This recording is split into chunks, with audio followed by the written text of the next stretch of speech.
judgment actually helps Trump, or are you pleased to see the judgment of the Colorado court?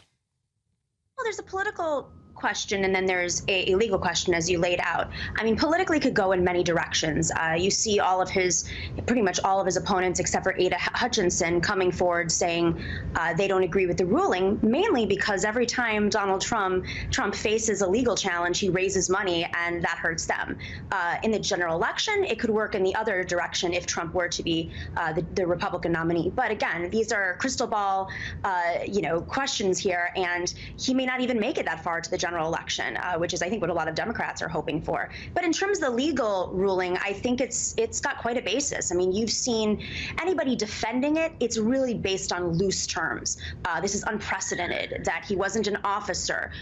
You see arguments like the Supreme Court is a conservative Supreme Court, so they may shoot it down. Or you've seen arguments that say that, we should just go through the impeachment process. But, in Bush v. Gore in 2000, the Supreme Court moved forward very quickly, knowing that having ultimate power in our country, the president's power, is very important. And so I think a lot of legal scholars, most credible legal scholars, have said that this is a fair and sound argument, as sophisticated as could be, that, he has aided and embedded extremists and people who've challenged the Constitution, enemies of the Constitution. He himself is an enemy of the Constitution. That's another provision that he could be challenged on in other states. there's a lot here to go at him with. And frankly, I think that he might be in hot water come Supreme Court time. And politically wise, just a point. Even though sorry, you say he's an enemy of the Constitution, but he was a duly elected president, that he was impeached not once but twice. Both impeachments failed following a proper constitutional process. He hasn't been found guilty of a criminal offence. Some judges without a jury, and the right to a jury trial absolutely protected in the US Constitution, judges without a jury have decided to disqualify him. Is that due process? Well, that's a criminal due process. We're talking about something that is illustrated in the Constitution in the amendment, the 14th Amendment to the Constitution, Section 3, that is being argued. I mean, we have treason, acts of treason. If you are an enemy, and this is not what they argued, but it could be moving forward, if you are an enemy of the Constitution and have organized those who are enemies of the Constitution, then yes, you can be convicted.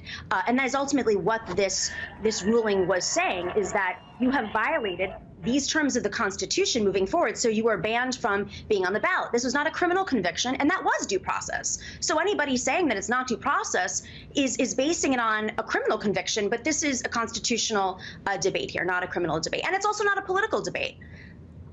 Surely it's fundamentally political, and that the judges who ruled against him were all Democrat appointments. And that makes anyone looking in from the outside, and somebody like me who has no axe to grind on the US system, thinks this is straightforwardly political. Independents will look at it and think this is a political court that has ruled against the Republicans' most popular candidate as it currently stands in opinion polls.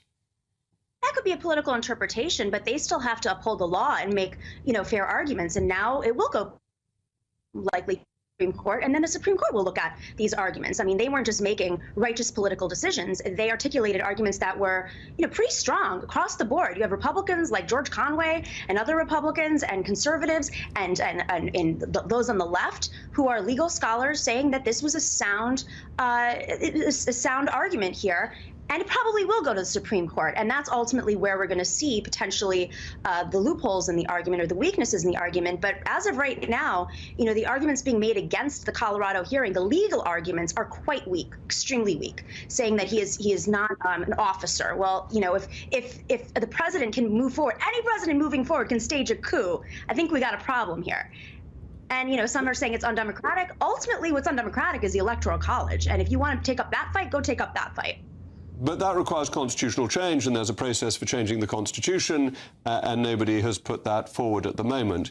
But isn't it fundamentally undemocratic to rule somebody out from standing for election? That shouldn't you trust American voters to decide whether or not Donald Trump is a suitable candidate, rather than leaving it to lawyers?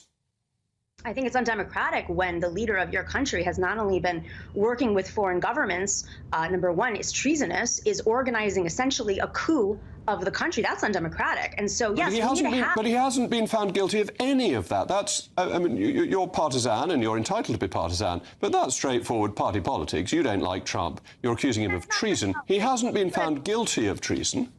Again, that's a criminal argument. That's an argument, a completely separate argument from the argument that is being made over the 14th Amendment, the third section of the 14th Amendment.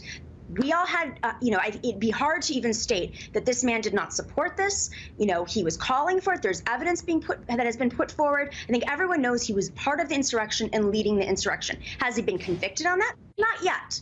But should it bar him from running for president again? I think it should.